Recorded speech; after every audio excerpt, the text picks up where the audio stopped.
Look, I'll be honest, this video is not going to move the overarching plot of the channel forward, but I do think it's still worth watching.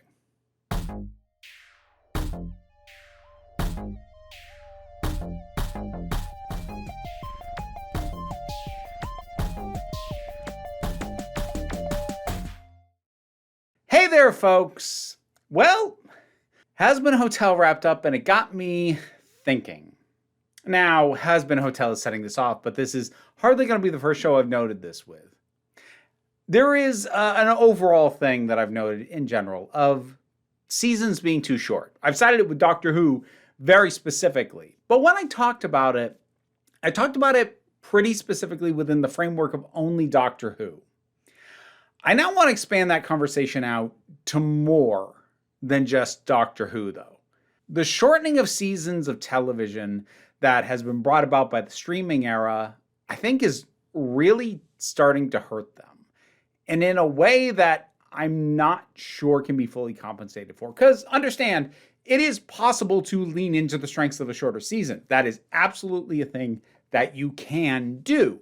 So I don't want to say that it's all bad now. I'm not trying to be quite that level of old person yells at cloud, but I do think that there is stuff being lost and it's not just a matter of preference. I think there is actual tangible damage happening to storytelling, especially when I start to think about shows and what they would benefit from having additional episodes. And as I mentioned, the latest season of Hazbin Hotel got me thinking about this. Now, Hazbin Hotel, if you don't watch it yourself, is a show that has an 8-episode season. It's had 2 of them so far, so 2 seasons, total of 16 episodes.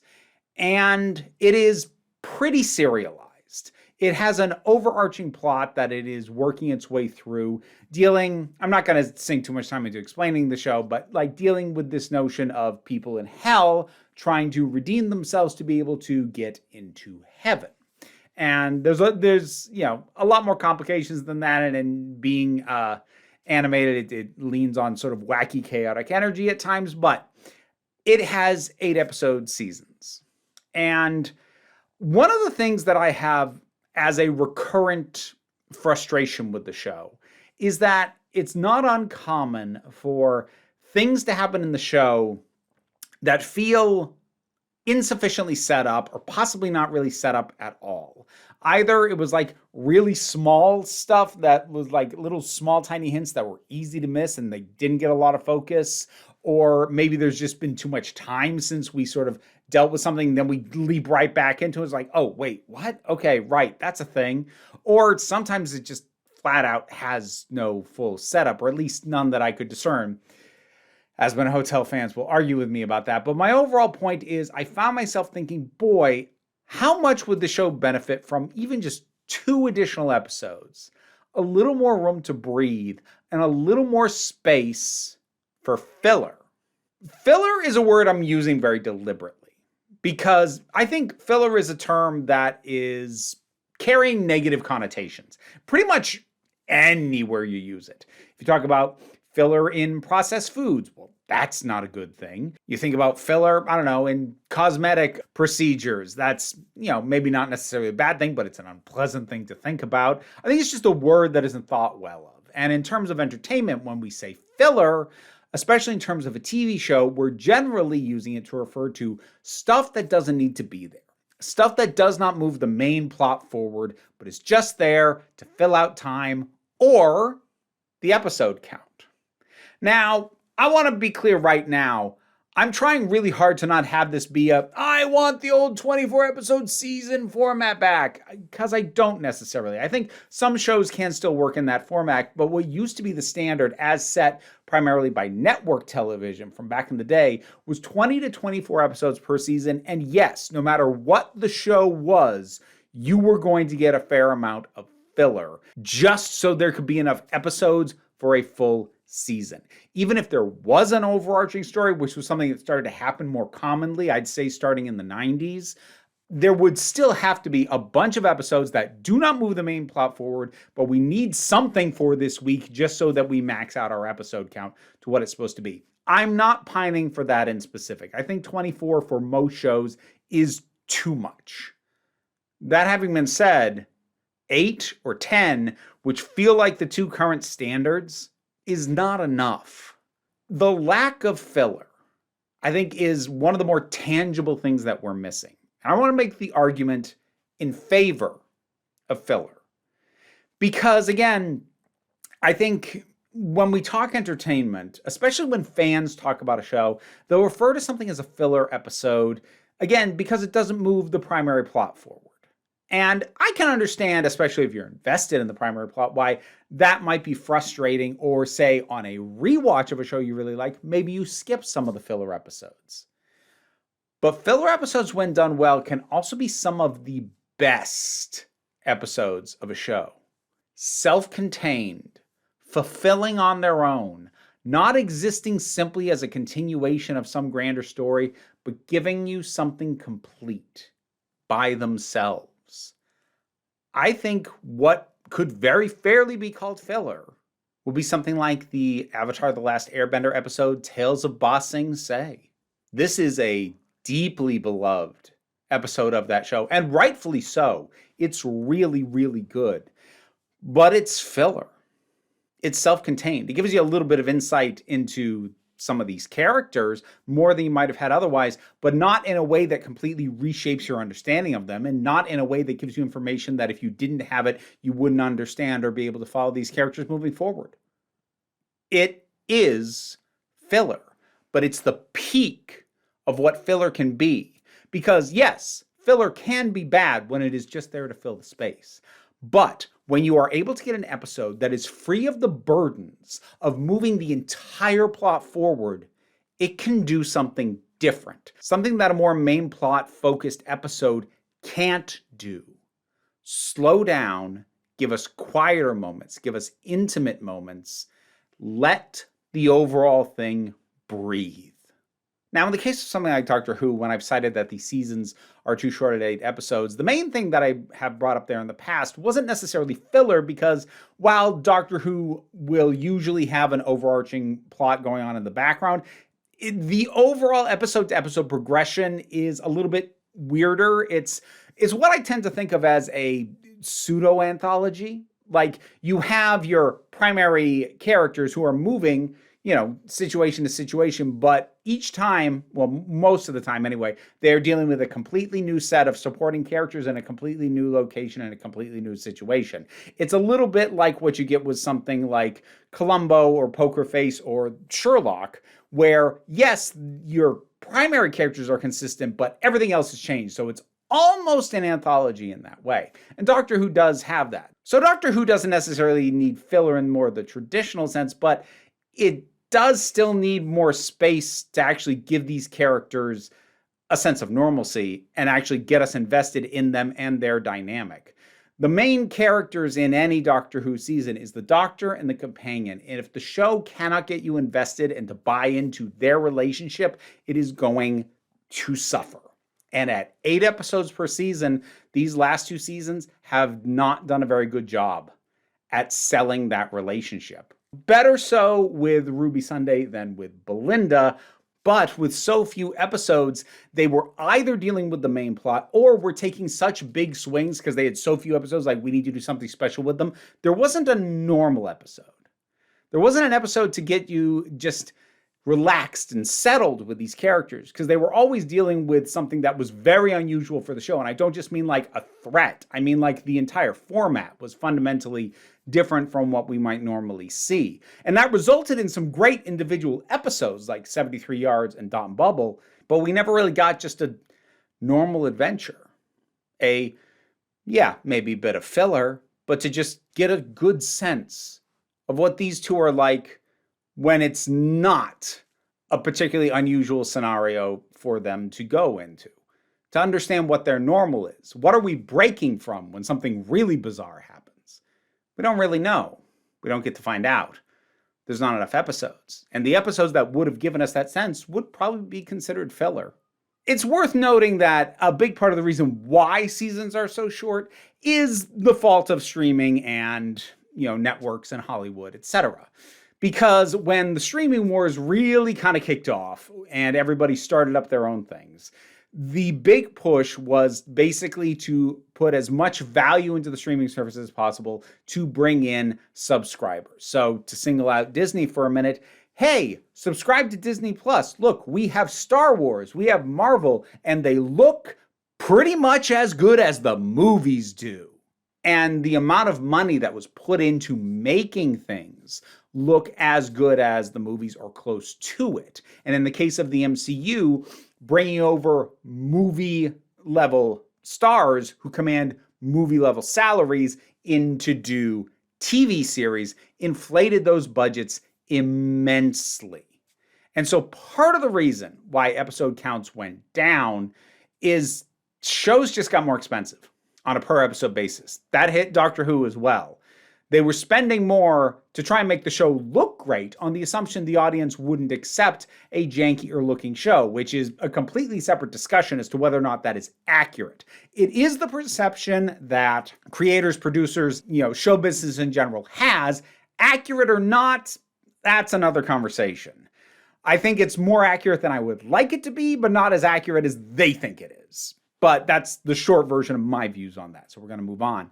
So that was part of it. But let's also acknowledge that while fans would sometimes go, oh, we want more episodes, I think at least until recently, in my experience being about in fan spaces, a lot of folks accepted this on the presumption that it would mean, okay, it's fewer episodes, but each episode is going to be better.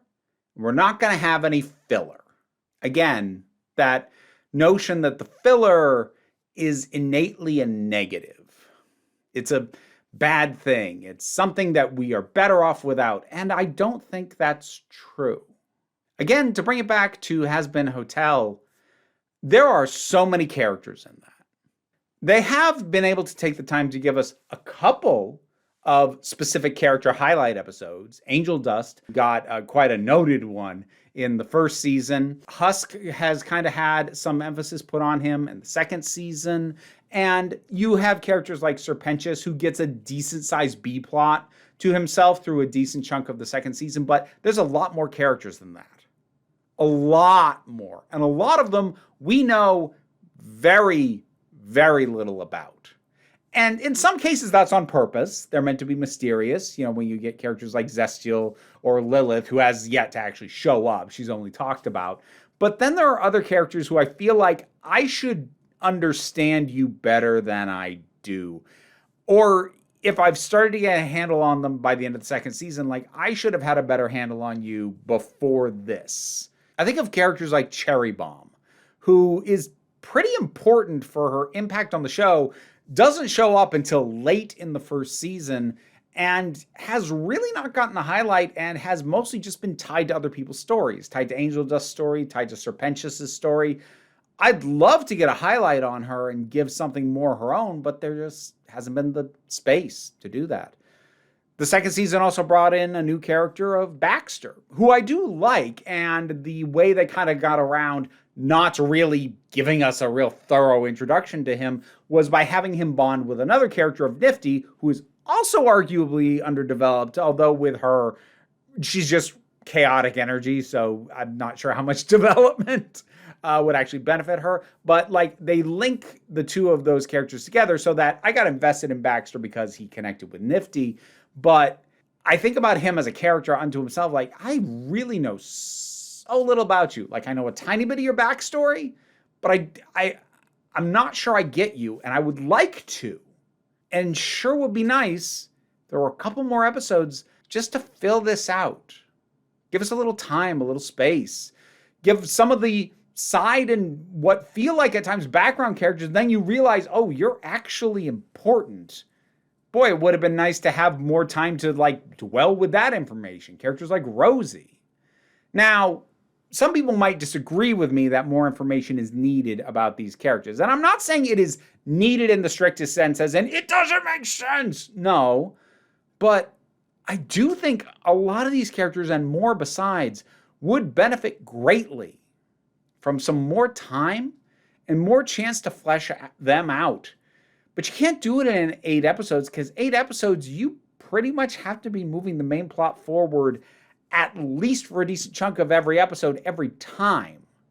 because otherwise you're wasting the very limited time that you have. And again, on paper, that sounds like a positive. Oh, no time wasted. Plot, plot, plot, plot. Except the thing is, if you break most stories down to their most important plot beats, if you were to just speed run those because you don't have time for anything else, the story would lose its impact.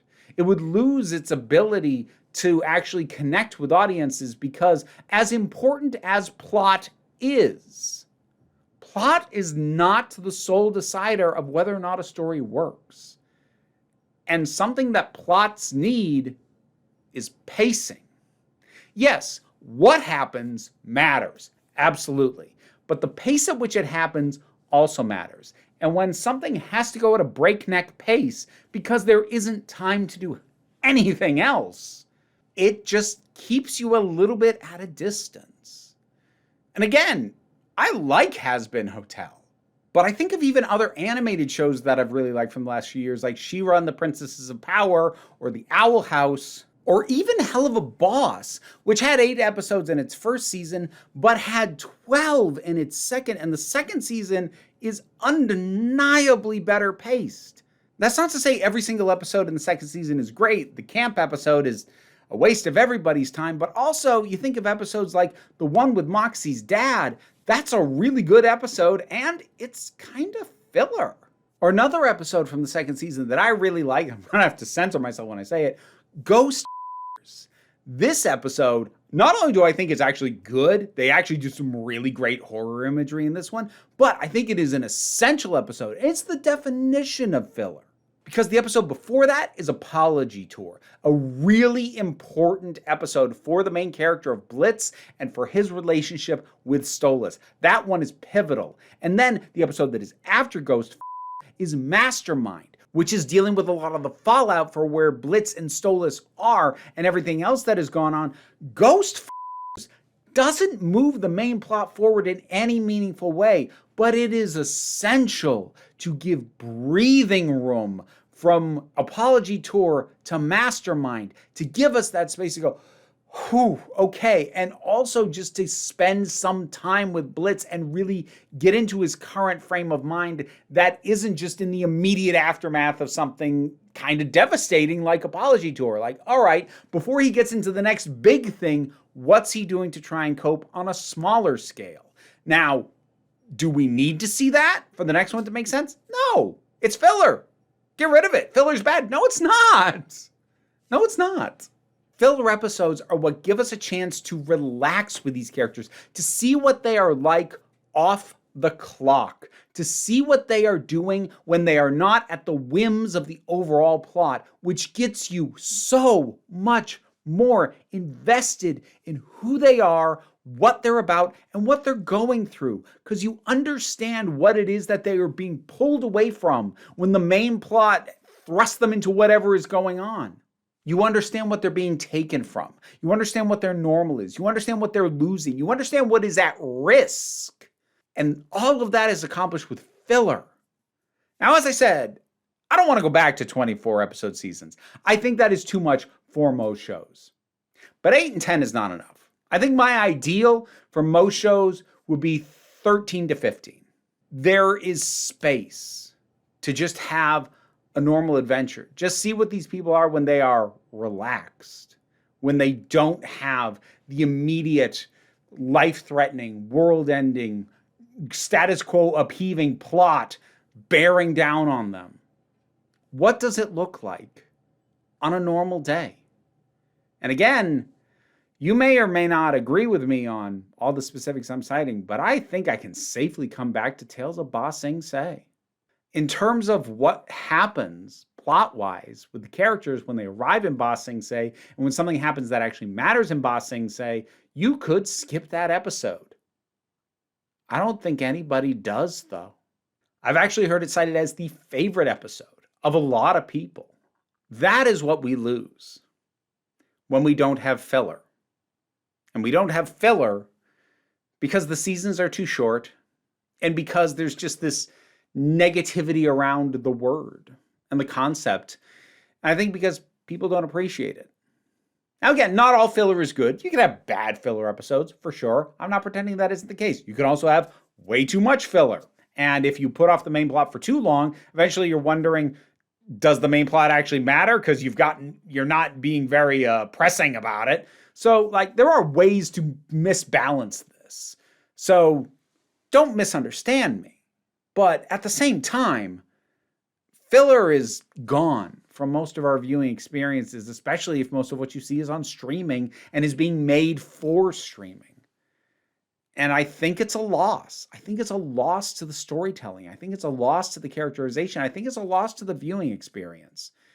And not to mention the fact that in the case of something like Hazbin Hotel, they drop 2 episodes at a time, 8 episodes, season's over in a month. What? That's so bizarre to me. But I would really, really love to see the episode counts increased, but not just because like the story needs more time. I don't think the stories of most of these shows need more time. I think they can fit the story into 8 episodes, but that's the problem. There's more here to enjoy than just the main plot. And it's all of that stuff. All the little weird side adventures that don't move things forward but give us insight into characters, or just get us better acquainted with the settings, or just let us breathe in between bigger events. That's what's missing from so much of the viewing experience anymore. And not every show would benefit from filler. If you're doing a super serialized story where it's not just like there's an overarching plot, but like every episode follows one directly into the next, and we are in a situation where none of these are really self-contained at all. It's just a chapter of this overall thing. Yeah, you probably are trying to avoid filler, but even there, wouldn't it be nice to have a little downtime somewhere? Again, just to get a sense of who these people are. But it is case by case. Not everything would benefit from filler. Some things would benefit from more, some from less. But overall, I would love to see the concept and just the word destigmatized. It's a filler episode. It is? What kind? Was it a good filler episode? Because just because it doesn't move the plot forward doesn't make it lacking in value. And I see so many fandoms, and have for a while, bemoan episodes that don't move the main plot forward. I've probably done that myself with some things.